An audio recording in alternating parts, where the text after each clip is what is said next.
escuchar y aprender una palabra de vida que levanta nuestro ser.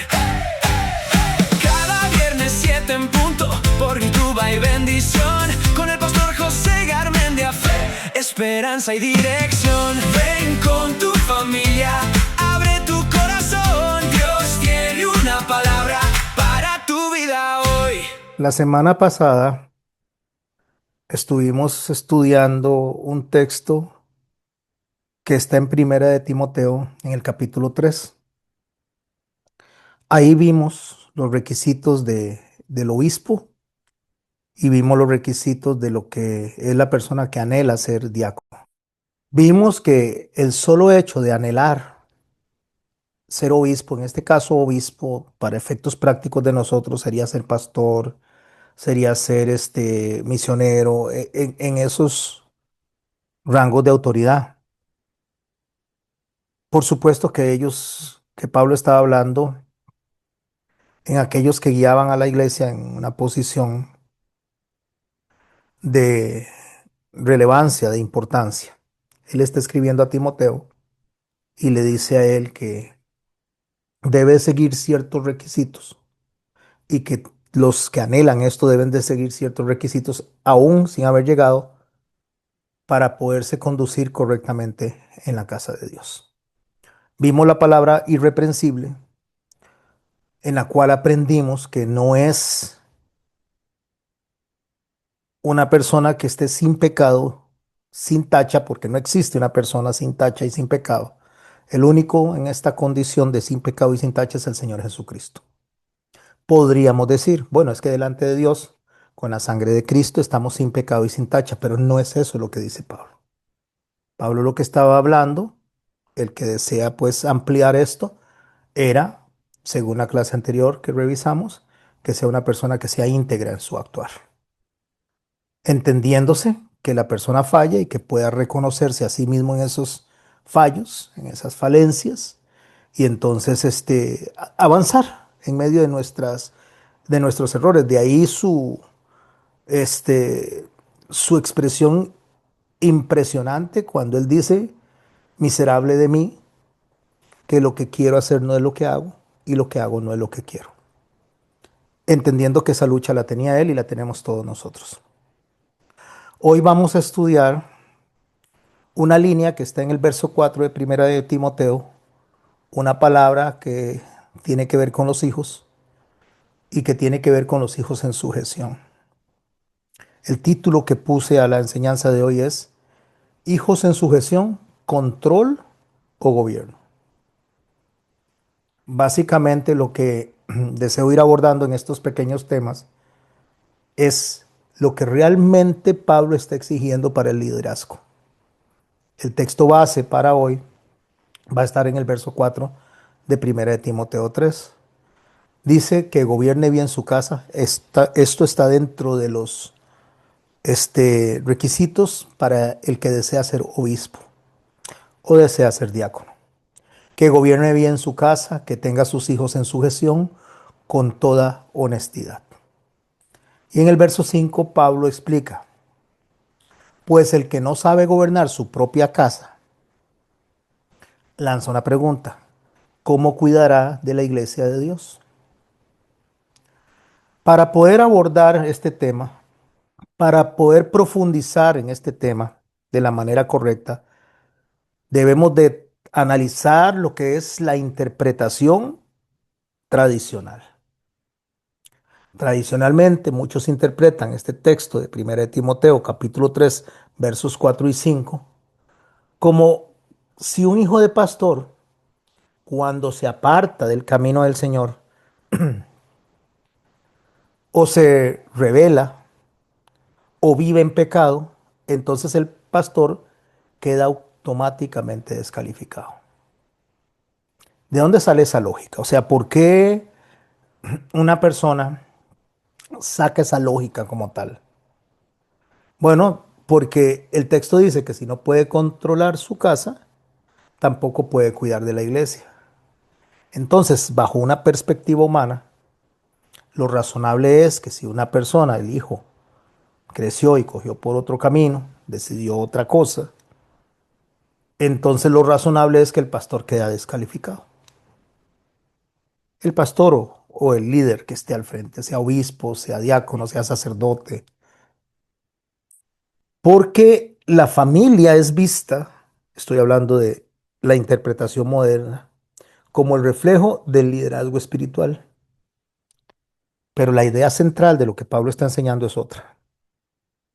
Y me complace mucho que estos textos que estamos analizando le está llegando a personas en liderazgo, a pastores, a pastoras, a diáconos, obispos, a líderes que me han escrito en privado, no solo agradeciendo la enseñanza, sino agradeciendo la forma atinada en que lo estamos viendo. No estamos tomando nada denominacional, no estamos partiendo acerca de supuestos. Estamos hablando de lo que es la base bíblica para tal efecto. Pero la idea central debe de girar alrededor de que lo que Pablo dice es que un pastor no queda descalificado por una razón, porque los hijos tienen libertad de escoger sus hijos, los hijos del pastor. Entonces, cuando decimos que un pastor no queda descalificado automáticamente y elévelo a los siguientes rangos de, de autoridad, es porque cuando el hijo adulto toma decisiones y entre estas decisiones está el apartarse del camino, entonces nosotros no podemos venir y cargarle eso al pastor, al líder, por la decisión que tomó su hijo. Y mucho menos vamos a decir que es que al pastor la familia no le importa. Lo que estamos diciendo es algo más profundo. Y eso es lo que vamos a tratar de escudriñar hoy a la profundidad. Lo primero que tenemos que tener claro es que Dios creó a los seres humanos, sea quien sea creyente o no sea creyente, sea pastor o sea discípulo, sea hombre o sea mujer, sea griego o sea judío, no importa quién sea, nos creó con la capacidad de escoger. Desde el principio que Dios nos puso a nosotros en la tierra como humanidad, nos presentó dos caminos. En Deuteronomio 30:19 dice así: a los cielos y a la tierra llamo por testigos contra vosotros. Préstele atención a lo que está diciendo esto. A los cielos y a la tierra llamo por testigos hoy contra vosotros. ¿Por qué el cielo y la tierra? Porque es algo que en lo que es el mensaje divino tiene mucho más presencia, mucho más longaminidad, perdón, mucho más tiempo. Quería usar una palabra ahí que fuera de acuerdo a la Biblia. Es más largo, es algo que en nuestro concepto es prácticamente eterno, los cielos y la tierra. Y digo prácticamente eterno porque no es eterno. Los cielos y la tierra también fueron creados, lo cual los hace no eternos, sino sempiternos. Sempiterno es algo que tiene comienzo y no tiene final. Eterno es algo que no tiene comienzo y no tiene final. Dios es eterno y es el único que es eterno. No hay nada más eterno, solo Dios. Todo lo demás tiene un principio. En algún momento fue creado, en algún momento fue establecido. Por eso se llama sempiterno. El reinado de nuestro Señor Jesucristo en la tierra es sempiterno. Inicia cuando Él resucita. Entonces el texto de Deuteronomio 30:19 dice que a los cielos y a la tierra llamo por testigos hoy contra vosotros que os he puesto delante la vida y la muerte, la bendición y la maldición. O sea, ahí está, vida y muerte, bendición y maldición. Cuando habla de vida y muerte en este contexto, que es de los mandamientos, no está hablando de dejar de respirar, porque nosotros no tenemos control sobre el dejar de respirar. Dios es el que nos da la oportunidad de vivir y Dios es el que nos quita la vida. Está hablando en el concepto de los mandamientos, o sea, para poder vivir de forma que agrademos a Dios, de forma de que tengamos la bendición de Él, de forma de que tengamos la cobertura de Él. Dios nos dio la oportunidad de escoger. Eso significa que Dios mismo creó al ser humano con esa capacidad de decidir. No somos robots, no somos máquinas espirituales, no somos personas programadas obligatoriamente a obedecer. No, eso no es así. Dios no nos hizo de esa manera. Dios permitió esta elección desde el Edén. Adán y Eva tenían comunión con Dios, tenían la dirección de Dios, tenían la voz de Dios. Dice que todas las tardes el Señor se paseaba en medio de ellos. Tenían la provisión de Dios. Tenían una advertencia clara de que debían de tomar de estos, el fruto de estos árboles y de este no.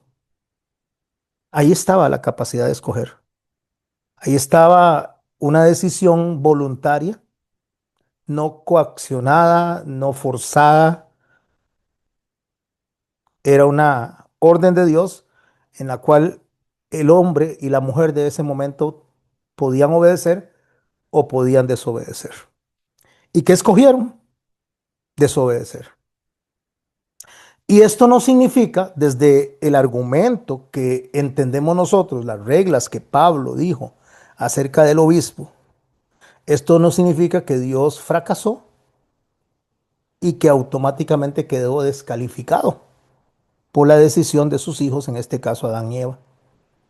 Esto lo que está revelando es la responsabilidad del hombre.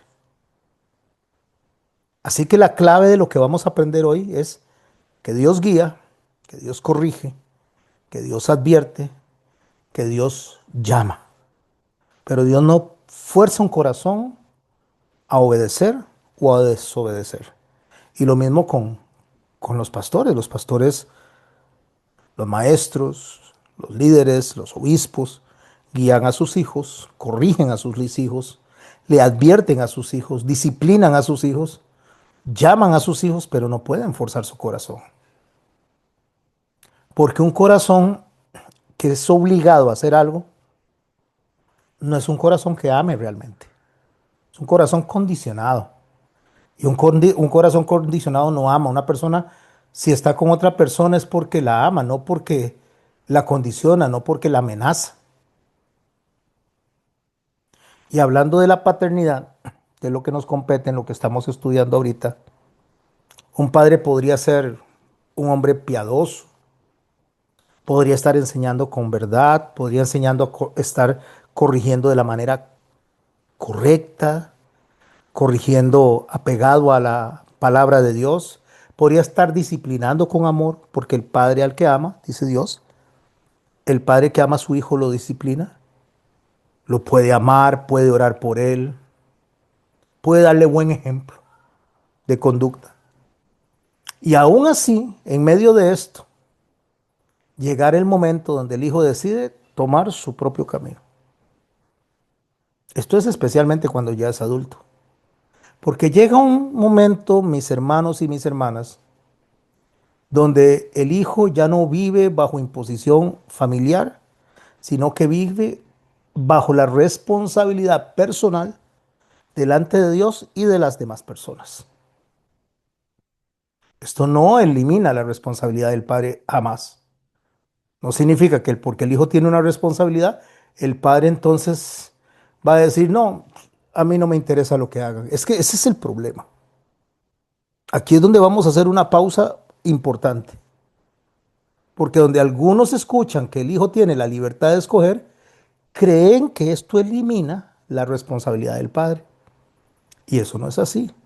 El padre sigue siendo responsable de gobernar, enseñar, corregir, moldear, establecer límites, de formar el carácter, pero no puede, y por favor subraye esto, no puede, y cuando digo no puede, no estoy hablando de que no tenga la autoridad, sino que está imposibilitado materialmente, espiritualmente, a tomar decisiones espirituales por su hijo o por su hija. No puede.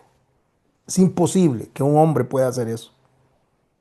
Ningún ser humano puede ir y cambiar la forma de pensar en el interno, la forma de reaccionar, aunque la persona reaccione de acuerdo a lo que se le solicita, pero en su interior podría ser que esté pensando diferente. Contaba un chiste, malo por cierto, de un niño rebelde que estaba sentado en una silla y que la maestra dice, bueno, pónganse de pie, vamos a cantar el himno nacional, y el muchachito se quedó sentado. Entonces le dice que se ponga de pie. El muchachito se quedó sentado, estaba en un momento de rebeldía. Entonces la maestra le dice, si no se pone de pie, lo voy a expulsar. Entonces el muchachito se pone de pie. Cuando él se pone de pie, le dice la maestra, vistes que tuviste que ponerte de pie, y la respuesta de él es, estoy de pie, pero estoy sentado. Esto refleja el corazón rebelde. O sea, voy a hacer caso, voy a ponerme de pie, pero mi cerebro está sentado.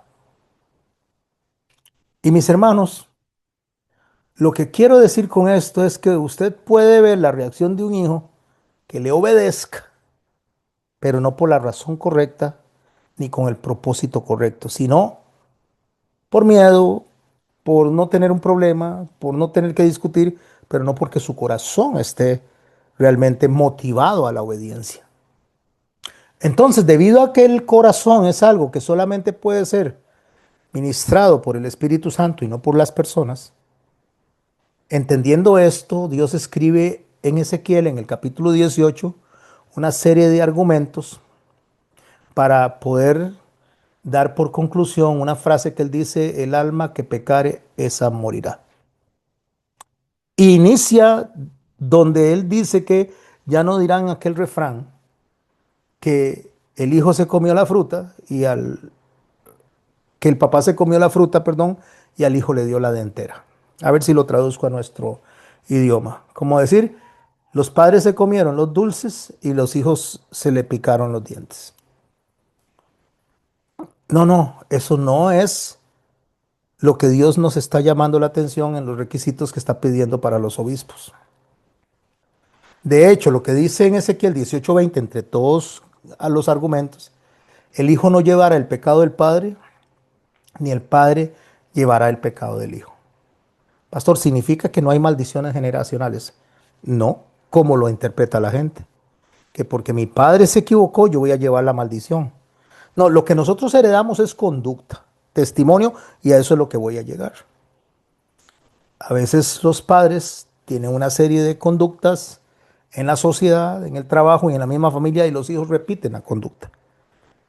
Pero el repetir conducta no es una maldición generacional, es una responsabilidad del hijo que debe de aceptar las normas establecidas para su generación y debe de aceptarlas especialmente delante de Dios y cambiar según lo que Dios establece. Dos hombres habían, gemelos por cierto, ambos hombres habían crecido con un padre alcohólico. Uno de los hombres se hizo médico y el otro se hizo alcohólico. Entonces le preguntaron al médico, ¿cómo es que él, viniendo de un padre alcohólico, se había hecho médico? Y él dijo, porque mi padre era alcohólico y yo no quería ser así. Al otro le preguntaron, ¿usted por qué se hizo alcohólico?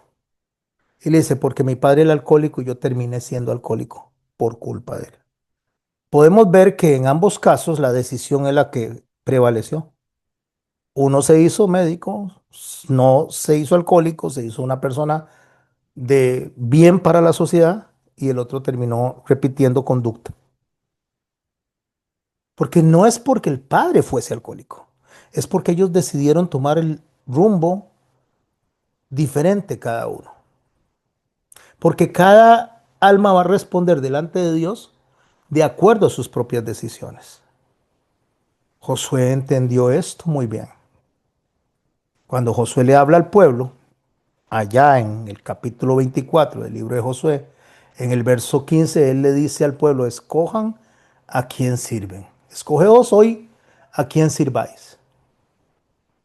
Él no dijo, yo voy a escoger por ustedes, no podía escoger por ellos. No, cada persona tenía que decidir. Y luego Josué les añade, pero yo y mi casa serviremos a Jehová. Eso es liderazgo. Es establecer una dirección en la cual se va a caminar. Es marcar una convicción. Es definir el camino. Es sostener esa verdad. Pero al final cada corazón sigue teniendo que responder de manera personal, individual delante de Dios. Nosotros, mis hermanos, debemos de comprender para poder ya llegar a concluir nuestra clase de hoy, que Dios nunca llamó a un pastor a controlar las almas. Lo llamó a gobernar con verdad. Un hijo puede rechazar la verdad que recibió, sí, pero eso no significa automáticamente que nunca recibió la verdad. No, que rechace la verdad no quiere decir que no la recibió. Adán y Eva, el hecho que hayan desobedecido, no significa que la instrucción no les haya sido dada. Porque si interpretamos esto, que un líder queda descalificado automáticamente por la decisión pecaminosa de sus hijos, entonces tenemos un problema enorme aquí, más de lo que nos imaginamos. Porque incluso Dios quedaría descalificado. Porque Adán y Eva pecaron en el Edén. Pero Dios no falló. Dios no falló como padre, Dios no falló como Dios, Dios no falló como maestro. Los que fallaron fueron ellos. Hay que distinguir entre hijos bajo autoridad directa del hogar, o sea, menores de edad, niños, adolescentes, dependientes, que viven bajo una estructura familiar. Ahí el padre debe ejercer un gobierno, una formación, una corrección, un orden. Y hay que separar a los hijos adultos, donde un padre los puede aconsejar, los puede amar, los puede corregir, les puede mostrar sus convicciones, pero no puede sustituir su voluntad. Eso lo vemos en la Biblia. La Biblia tiene muchos ejemplos de esto. Samuel fue un profeta fiel, pero sus hijos, según dice la Biblia, no anduvieron en los caminos de Samuel. Es lo que usted lee en 1 Samuel 8:3. Pero no anduvieron los hijos en los caminos de su padre. Pero nunca Dios anuló el ministerio de Samuel por esto. Porque si hubiésemos aplicado a nuestra manera los requisitos que Pablo pone, Samuel hubiera quedado descalificado. David, para darle un ejemplo, tuvo grandes problemas familiares. De hecho, podemos ver las consecuencias en su propia falta de gobierno, en los silencios, en el desorden de la casa. David fue un buen guerrero, pero fue un pésimo padre de familia. Y aún así Dios no le anuló el que fuera rey. Elí es otro ejemplo. Sus hijos eran impíos y él los reprendió verbalmente, él les llamó la atención verbalmente, pero no les estorbó lo suficiente, es lo que dice la palabra de Dios. Sus hijos habían blasfemado contra Dios y él no les estorbó. Lo puede leer en 1 Samuel 3:13. El problema no fue que los hijos pecaran. Ese no fue el problema solamente, es un problema. El problema es que el padre no gobernó desde el principio. O sea, Dios no nos pide a usted y a mí que tengamos hijos perfectos para reconocer un pastor, para reconocer un líder, para reconocer una líder. Dios no dice, mire, usted tiene que tener hijos perfectos. No, Dios exige, y eso por favor subrayelo, que un padre sea responsable para poder confiarle a la iglesia con un requisito que Pablo está diciendo. Y este requisito no es para medir la santidad de los hijos. No, el requisito que él está diciendo es la capacidad espiritual del padre para gobernar sin abandonar, sin permisividad, sin doblez. Y esto nos lleva a la palabra que estudiamos la semana pasada, irreprensible. No está diciendo que no sea una persona que no se equivoque, ni que sus hijos no se equivoquen, sino que se mantenga firme. Cuando dice hijos en sujeción, no significa hijos impecables. Significa que en la casa hay autoridad, hay instrucción, hay corrección, hay respeto al aplicar la corrección, hay coherencia al aplicar la corrección. O sea, si yo digo no fumen es porque no fumo. Si yo digo no mientan es porque no miento. Si yo digo no griten es porque no grito. Pero si yo vengo y digo no fumen, pero yo fumo, eso es incoherencia. Eso es lo que acusa Pablo. Si Dios hubiera sido mentiroso, hubiera sido deshonesto con Adán y Eva, entonces eso hubiera descalificado a Dios. Pero Dios es inmaculado, es santo, es bondadoso, es veraz. Entonces no lo descalificaba que sus hijos fueran o hubieran hecho lo que hicieron. Dios da la instrucción y sus hijos obedecen o no obedecen, y esa es la capacidad que le dio de decidir sí o no, vida o muerte le llama a Dios.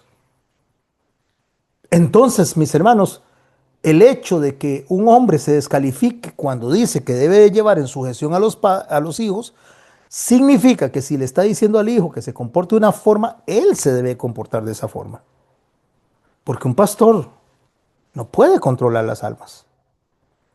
Un pastor puede gobernar su casa, pero no controlar lo que está en el corazón de esas personas. Porque no responde delante de Dios por la voluntad de sus hijos al final, y mucho menos de sus hijos adultos. Pero sí responde por el ejemplo que él dio cuando aplicó la disciplina en un ambiente espiritual y lo que haya sembrado en ellos. A ver si lo explico con detalle. Porque ahí está el corazón del tema de hoy. Porque esta última parte, mis hermanos, evita extremos peligrosos.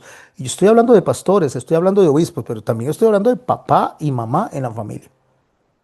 Los papás y las mamás les han puesto una carga tan pesada, que cuando sus hijos son rebeldes, que cuando sus hijos son malcriados, que cuando sus hijos contestan de alguna manera irrespetuosa, y los padres se han esforzado, han hecho el propio para que el hijo sea consecuente con la enseñanza y no lo quiere hacer, entonces automáticamente sienten ese peso y lo primero que dicen, pero ¿qué estoy haciendo mal? Pero resulta que nosotros tenemos que analizar esto con mucho cuidado. Porque si culpamos al pastor, a los padres, por las decisiones que pertenecen a la libertad de escoger del hijo, o sea, a la libertad de escoger de otro ser humano, no le llamemos solo hijo o hija, llamémosle ser humano, es otro ser humano. Aquí en la tierra es su hijo, aquí en la tierra es su hija, pero en el cielo no. En el cielo cada uno dará cuenta de sí delante de Dios. Por eso dice Dios, el alma que pecare, esa morirá. Aquí usted puede tomar esto de una manera romántica, y es que es mi hijo, y es que es mi hija, y ponerlo en esa condición, porque estamos limitados a nuestras emociones y sentimientos que están encapsulados en nuestra humanidad. Pero en el cielo no. En el cielo nadie va a llegar y le va a decir a usted y le va a preguntar por la salvación de su hijo o su hija, porque ni siquiera le corresponde a usted, ni a un pastor, ni a nadie. La salvación es de Jehová. Y al final no le van a preguntar por lo que decidió su hijo o su hija. Le van a preguntar si usted fue coherente con lo que estaba enseñando. Porque no podemos agarrar y excusarnos en la libertad de escogencia de otro ser humano para castigar a un ser humano. Y mucho menos usar la gracia como excusa para una negligencia familiar y decir, ay, no, es que Dios de todos modos, Dios le permite porque Dios derrama de su gracia. No, Dios derrama de su gracia, pero exige que le obedezcamos. A ver si lo desarrollamos un poco más. Primera de Timoteo 3:4 dice que gobierne bien su casa y que tenga a sus hijos en sujeción y en toda honestidad. Lo primero que vamos a entender en esta enseñanza de hoy es que Pablo no usa palabras relacionadas con control absoluto. No dice que usted debe y puede controlar absolutamente a otro ser humano, aunque fueran sus hijos. Está hablando de gobierno, está hablando de dirección, está hablando de administración espiritual. La palabra que está aquí que dice gobernar, me perdonan los que hablan griego porque cada vez que digo una palabra, yo no sé si la estoy pronunciando bien, no hablo griego del todo, solamente leo la palabra que ha sido puesta en el texto y es proistemi. Repito, proistemi. La palabra proistemi significa ponerse al frente. Ponerse al frente para dirigir, para decir, vea, por aquí vamos. Eso es un guía. Es como cuando usted va a una montaña y usted dice, bueno, quiero caminar esta montaña, quiero subir a la cima y necesito que me, que me provean un guía. Entonces este guía lo que hace es caminar delante suyo, proistemi, se pone al frente, le dirige, le cuida, tenga cuidado, ahí hay un hueco, tenga cuidado, ahí hay un guindo, tenga cuidado, ahí hay una serpiente, para administrar esos pasos que usted va dando. Eso es un líder responsable. Pero no significa que si usted se pone berrinchoso y dice, no, no me da la gana caminar por ahí, voy a caminar por acá, ese guía lo va a agarrar y lo va a forzar y lo va a amarrar y usted va por acá. No, eso no es lo que Pablo está diciendo. Usted no puede dominar, usted no puede manipular la conciencia de la otra persona. Ni siquiera, y subraye, ni siquiera Dios hace eso. Y aquí es donde entran en profundidad el conflicto de esta enseñanza. Digo yo, de esta enseñanza, no la que Pablo está dando, sino la que se ha dado. Que si Dios le enseñó a Adán, le habló a Adán, le dio la dirección a Adán, le puso los límites, le mostró las consecuencias, al final de cuentas ellos decidieron desobedecer. ¿Por qué? Porque el verdadero gobierno, la verdadera guía, la verdadera administración de la vida y de los pasos no elimina la libertad de la otra persona de escoger. Y esto es muy importante. Porque muchos quieren convertir este liderazgo espiritual en un control absoluto. De hecho, hay un dicho muy popular dentro de los padres, es que aquí se hace lo que yo digo porque yo lo digo. Eso es querer llevar a la persona en un control absoluto. Yo digo lo que se hace y usted lo hace porque yo digo, porque yo soy su papá. Lo hago porque yo soy su mamá. No, eso no nos da la autoridad a nosotros para decir lo que la otra persona, el otro ser humano debe de hacer. Porque el que yo sea el papá no significa que yo soy el modelo a seguir si yo estoy contrario a lo que Dios establece, y eso es lo que Pablo está enseñando. Pablo está enseñando que nosotros para gobernar nuestra casa debemos de hacerlo de la manera correcta para poder gobernar la iglesia.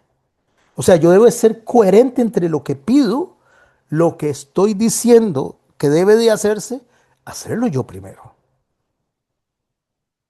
¿Por qué? Porque hasta Dios hace eso. Dios todo lo que pide lo hizo primero. Dios dirige, Dios corrige, Dios advierte, Dios disciplina. Porque no somos robots.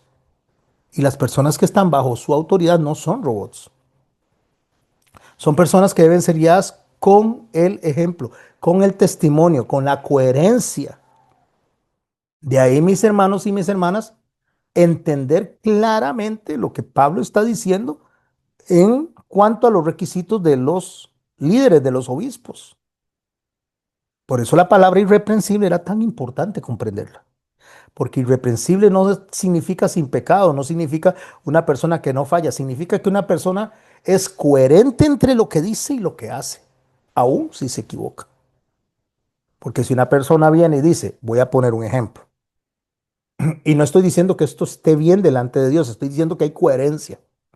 Si una persona dice, bueno, es que vamos a encenderle velitas a esta estatua porque yo creo consecuentemente que esta estatua me está guiando, me está favoreciendo, porque yo creo que esta estatua me está bendiciendo y le pone velitas a esa estatua y lo cree firmemente y subrayo, no estoy diciendo que esté bien, que no sea pecado, estoy diciendo que hay una coherencia entre lo que dice y lo que cree.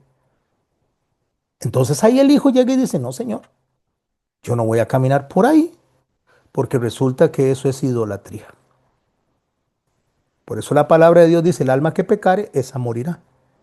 Y una de las cosas que enseña Ezequiel capítulo 18 es que si el hijo del injusto se aparta de la injusticia y hace lo correcto delante de Dios, éste vivirá. Y el padre injusto morirá. Así que mis hermanos y mis hermanas, al final de cuentas, nuestras decisiones deben ser no solo coherentes, sino alineadas a lo que Dios dijo, esto está bien y esto está mal. Hay un ejemplo en la Biblia que está en Lucas capítulo 15 y es la parábola del hijo pródigo. Usted ve que ese hijo tenía casa, tenía orden, tenía herencia, tenía principios, tenía cobertura, pero decidió irse. Pero usted no ve al padre que salió a perseguirlo. El padre no fue negligente. Bueno, vaya pues, escogió eso, vaya. El hijo escogió ese camino, pero esperó a que el hijo volviera en sí, llegara y lo recibió con los brazos abiertos. Entonces, ¿qué es lo que está evaluando Pablo? No es si el hijo jamás pecó, sino lo que está viendo es que el padre gobierne consecuentemente entre lo que Dios dice y que lo que está pidiendo él mismo lo esté cumpliendo. Que haya un ambiente espiritual en la casa donde el hijo no pueda decir, es que yo soy alcohólico porque mi padre era alcohólico. No, no, que el hijo pueda entender que él escogió eso porque fue su decisión. Su padre no era alcohólico, como los dos hombres que hablé. Y si bien es cierto que el padre era alcohólico, uno decidió estudiar y salir de ese ambiente de alcoholismo. Del ambiente espiritual que hay en la casa debe ser un ambiente que vaya consecuente al libro de Proverbios, donde dice, instruye al niño en su camino y éste no se apartará de él. No significa que no se vaya a apartar, significa que es menos probable que se aparte cuando se le ha guiado, se le ha instruido de la manera correcta, cuando ha existido corrección, cuando ha existido ejemplo, cuando ha existido orden, cuando ha existido honestidad. Por eso Pablo añade esta palabra, con toda honestidad. Porque la palabra lo que está haciendo es apuntando a una dignidad, a una seriedad, a un respeto. No está hablando de perfección familiar absoluta. No, mis hermanos, no es perfección familiar absoluta. No existe una familia perfecta. Es interesante que las personas dicen, nosotros somos una familia unida. Somos unidos, ¿por qué? Porque se ven en Navidad, porque se ven el Día de la Madre, porque se ven en cada cumpleaños. Eso no hace a una familia unida, eso hace a una familia fiestera. Una familia unida es aquella que está en el momento necesario, aún a pesar de que no tengan los recursos ni económicos, materiales me refiero, ahí voy a estar. Sea que haya fiesta o sea que no haya fiesta, ahí voy a estar. Eso hace una familia unida. Una familia unida es aquella que se puede decir con toda honestidad, como lo dice Pablo, lo que estás haciendo no es correcto y no se pelean. Por eso dice, el otro dice, mira, sí, tenés razón. Eso hace una familia unida. Una familia unida, mis hermanos, no es el que llega y deja, para darle un ejemplo, deja las cosas que tienen que ver de Dios para irse en favor de las cosas que tienen que ser de la familia que se dice unida. Porque entonces hay una desunión de la principal familia. Y la principal familia es aquella que Jesús dijo, ¿quién es mi madre y quiénes son mis hermanos? Y señala y dice, los que hacen la voluntad de mi Padre. Una familia unida debe ser aquella familia que camina consecuentemente a los principios del Señor y no al contrario. Porque podrían irse juntos para el infierno. Y la unidad no se hace con las personas de la tierra porque, como dije, al final de cuentas daremos cuentas a Dios de manera individual. Habla de una casa de donde hay un liderazgo real, donde hay una diferencia entre control y gobierno, porque el control es lo que dice, haga lo que yo digo, aunque no quiera. Y un verdadero gobierno honesto es el que enseña, el que guía, el que corrige, el que muestra el camino correcto con su propio testimonio. Samuel vio a sus hijos desviarse Lo puede leer en 1 Samuel capítulo 8 verso 3. Pero Dios nunca presenta a Samuel como un corrupto, ni siquiera como un permisivo. A diferencia de Eli, que sí le dice, usted no le estorbó a sus hijos. Porque el problema no fue el pecado de los hijos, fue la pasividad del padre. Usted tiene que llamar la atención a sus hijos, dice, eso está malo, eso ofende a Dios. Ok, ahora vamos a ir aterrizando aquí. Esto está mal, esto ofende a Dios.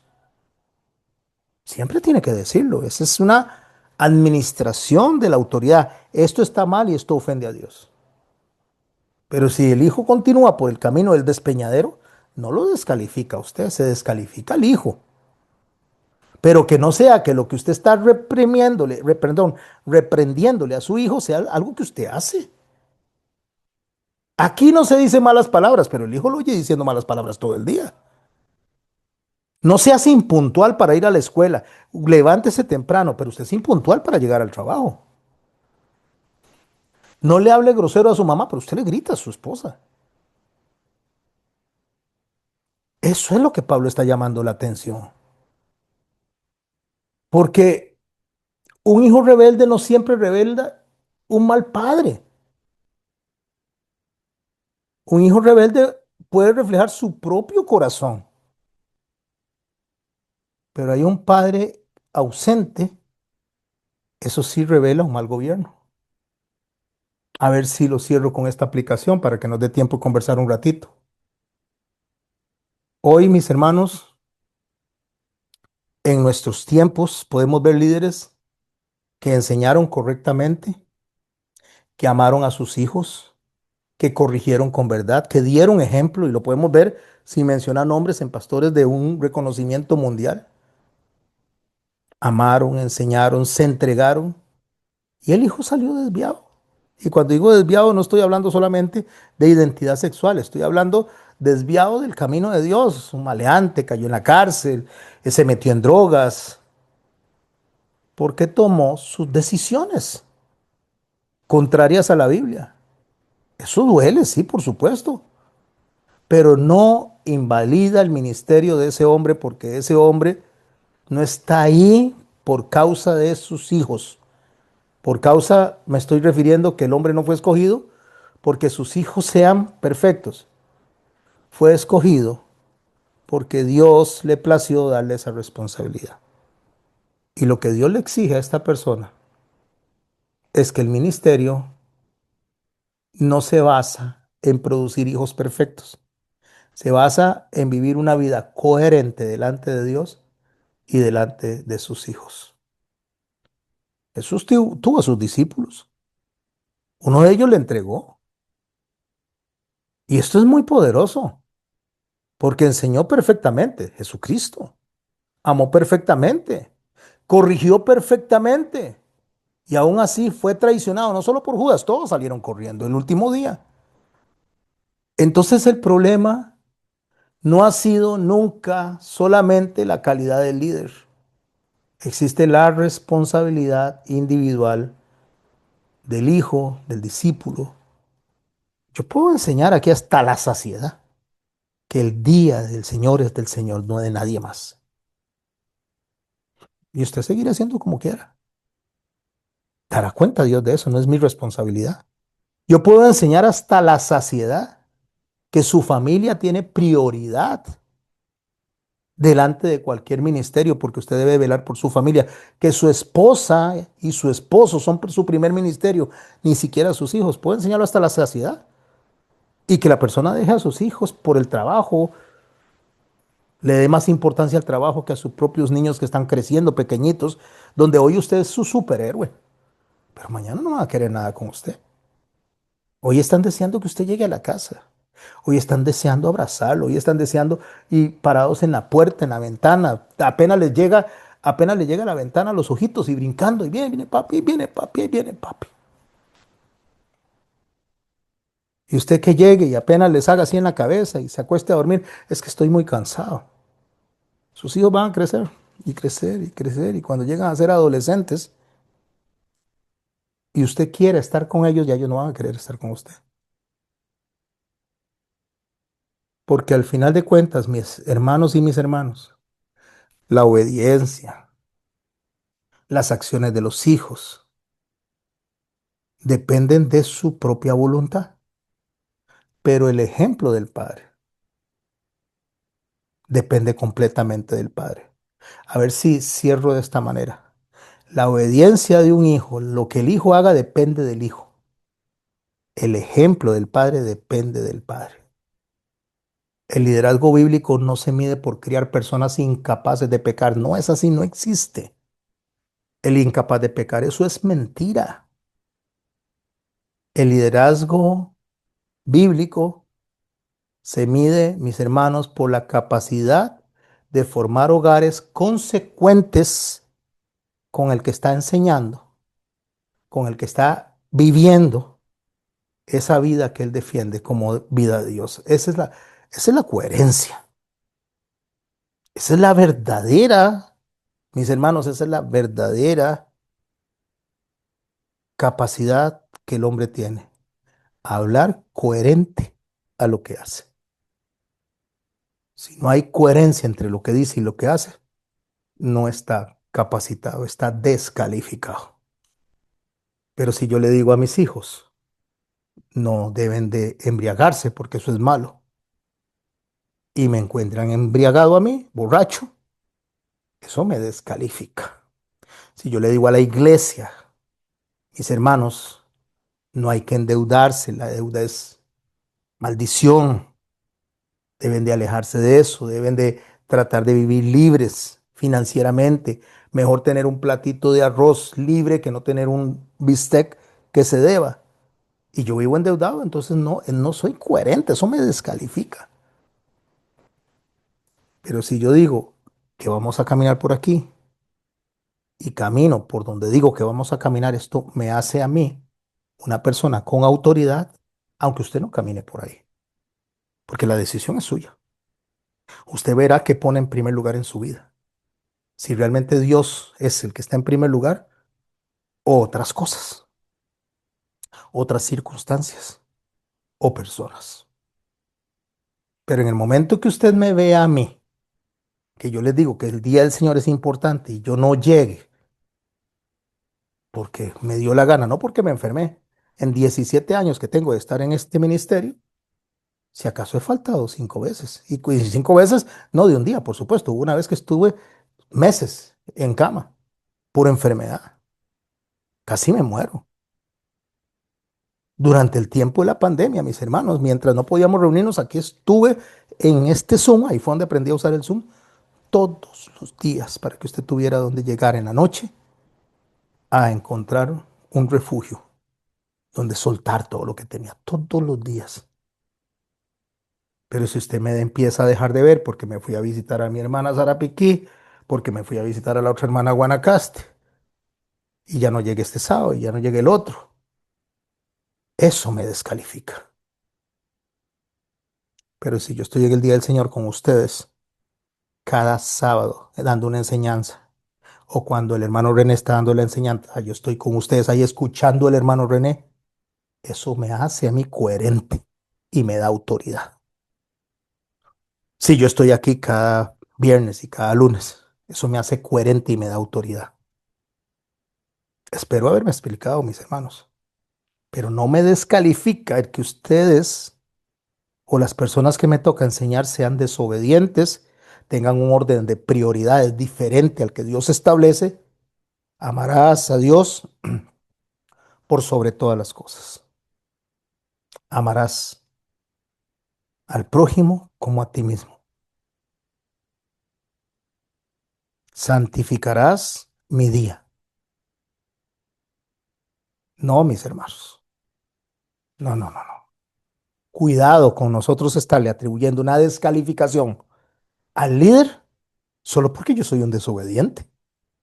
Solo porque yo no quiero poner a Dios en el lugar que Él está.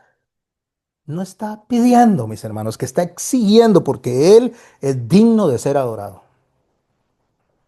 Él es digno de ser obedecido. Él es digno de ser exaltado. Por Él toda rodilla se dobla y toda lengua confiesa que Él es el Señor. Y por eso al final veremos millones de millones de ángeles y millones de personas diciendo, digno eres, Señor. Porque Él es coherente entre lo que dice y lo que hace. Y yo le pido a Dios que me ayude a ser coherente entre lo que digo y lo que hago. Pero cuando Dios ocupa el segundo lugar en su vida, ya no es mi problema. El Señor lo dice muy claro. El alma que pecare, esa morirá. Cierro la enseñanza de hoy. Invito a los que están en YouTube escuchándome. Dele seguir, suscríbase. Esto me ayuda. Estoy muy cerca de los 1000. Estamos cerca de los 900, pero estoy muy cerca de los 1000 suscriptores. En 1000 suscriptores me ayuda con el searching. Yo no entiendo muy bien eso, pero dicen que ya con 1000 suscriptores YouTube le da a usted más herramienta, más posibilidad de que las enseñanzas alcancen.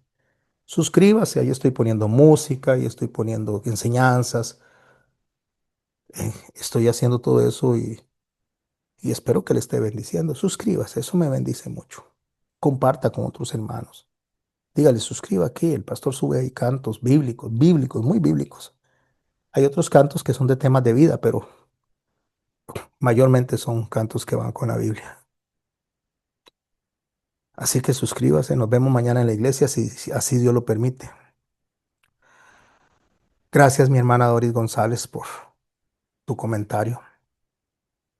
Importante, los comentarios. Dejo de grabar en este momento. Nos vemos en la iglesia mañana a las 6:30. Nos vemos el lunes por acá para ver Apocalipsis 2050. Una señora me escribió, no sé si es líder espiritual, es de un canal ahí, muy respetuosa, por cierto. Una persona muy respetuosa me escribió y me dijo, pastor, yo creo que el falso profeta, el anticristo y el hombre de impiedad, o sea, son personas materiales como tal, no una bestia. Yo le dije, sí, usted tiene razón. Solamente que ahorita vamos por el capítulo 14, si no me equivoco, de Apocalipsis. No hemos terminado el capítulo 14 y ahí habla de bestias que son sistemas. Que los sistemas se forman para que estas personas de manera individual, que sí son individuos, el anticristo va a ser un individuo que va a gobernar el mundo. Necesita de un sistema. Cuando lleguemos a ese punto lo hablaremos, pero sí, tiene razón. El anticristo es un individuo, el falso profeta es un individuo. De tal manera, mis hermanos y mis hermanas, que no podemos ignorar lo que sí es y lo que no es. Así que el lunes seguimos hablando del libro de Apocalipsis, el capítulo 14 a partir del verso 6. No se lo pierda. Invite también a otras personas. Dejo de grabar en este momento. Llegó el momento de terminar, pero Dios te quiere acompañar. Que su palabra quede en tu corazón, llenando tu vida de fe y dirección. Gracias por estar una vez más. Dios contigo siempre estará. Se despide el pastor José Garmendia, con amor, esperanza y bendición.